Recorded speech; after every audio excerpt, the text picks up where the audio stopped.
Good morning, everybody. I hope you're doing well. I've got an Elliot here. You really should be sitting at the table. We need to go move over to the table. Come on, let's go sit in your seat. So Callum and Linnea had Laugenstangen for breakfast this morning, and Elliot has discovered that. And oh goodness, Elliot. No, we're not just gonna eat butter. Okay.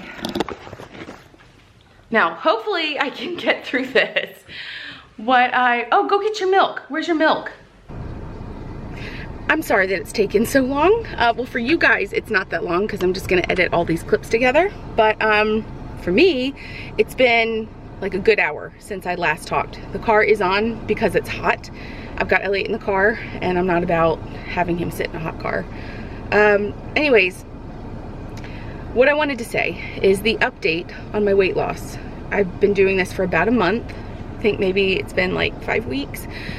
I have lost a grand total of 3.5 kilos, which is 7.7 pounds, or something like that.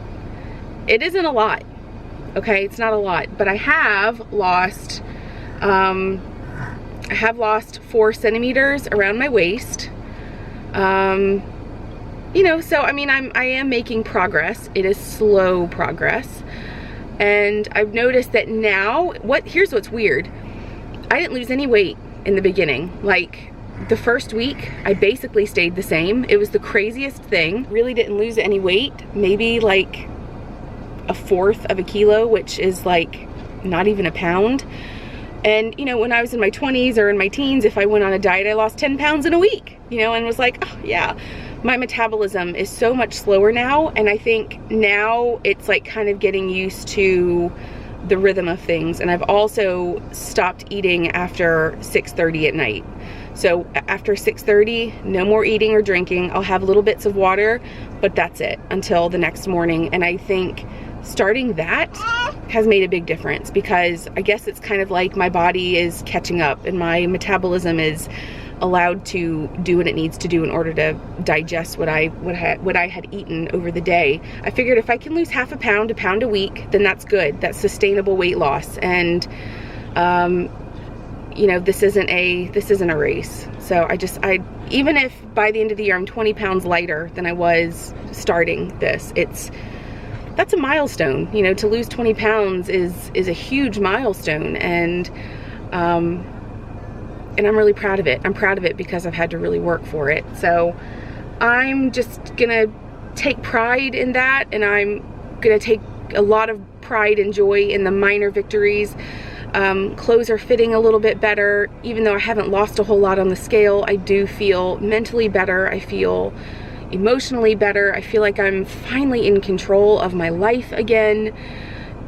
And in some circumstances, also my body, you know, I'm kind of taking back my body, which feels really, really, really good. And I'm doing it in a way that's healthy. I'm eating, I'm not over exercising. I mean, I'm in a good place. So I just wanted to give that update. Okay. So again, more time has passed and I just got back home. Had to run. Last week I ended up buying this gray tablecloth from Publix. Not Publix, Reva.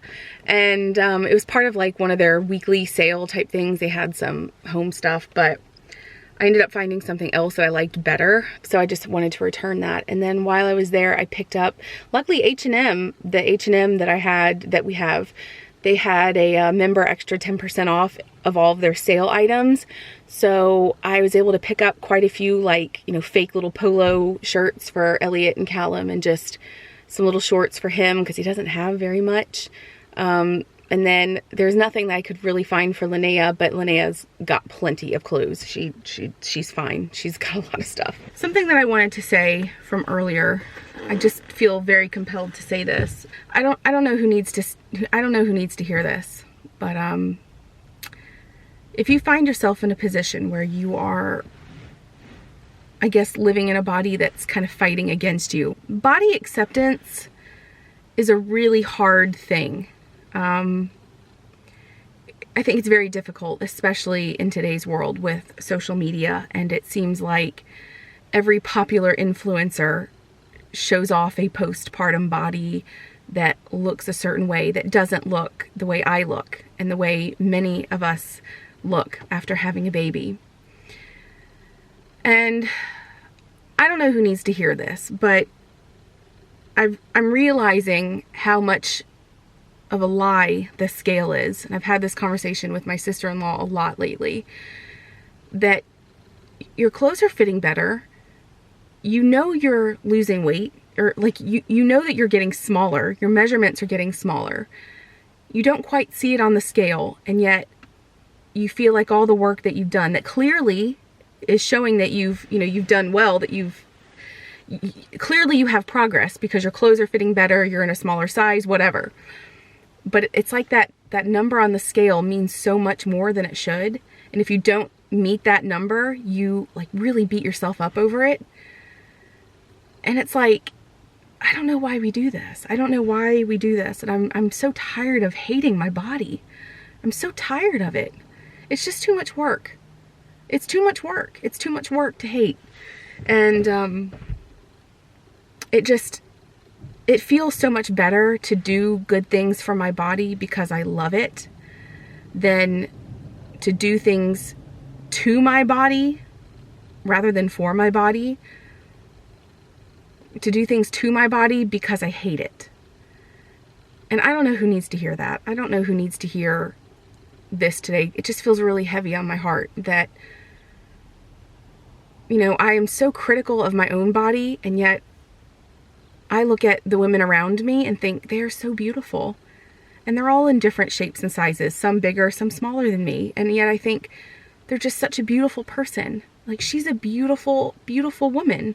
And it really doesn't matter what their size is. And yet for myself, if I'm not a certain size, I'm ugly to myself. And that's just it's not fair. I'm not fair to myself. I'm not kind to myself. And I'm really, really, really tired of it. I'm tired of hating myself. I'm tired of hating my body. Yes, lipedema sucks. And yes, it's really difficult to lose weight. And yes, there are all these things. But, like, everybody's got something. You get all these body positivity messages after having a baby from these women that have bounced back. Oh, what a wonderful thing that my body has done. I'm so grateful, blah, blah, blah. And it's like, as somebody who, like me, who has struggled to lose weight after having a baby and struggles to lose weight in general and keep it off, it is just like a big smack in the face. So then naturally you go to this place of, well, if I'm not losing the weight, what's wrong with me? Nothing's wrong with me. It's just everybody's different, I have friends that did bounce right back, but they had babies and now their hips are wider. So even if they're the same number on the scale, they're a size bigger. It's just the number is a lie.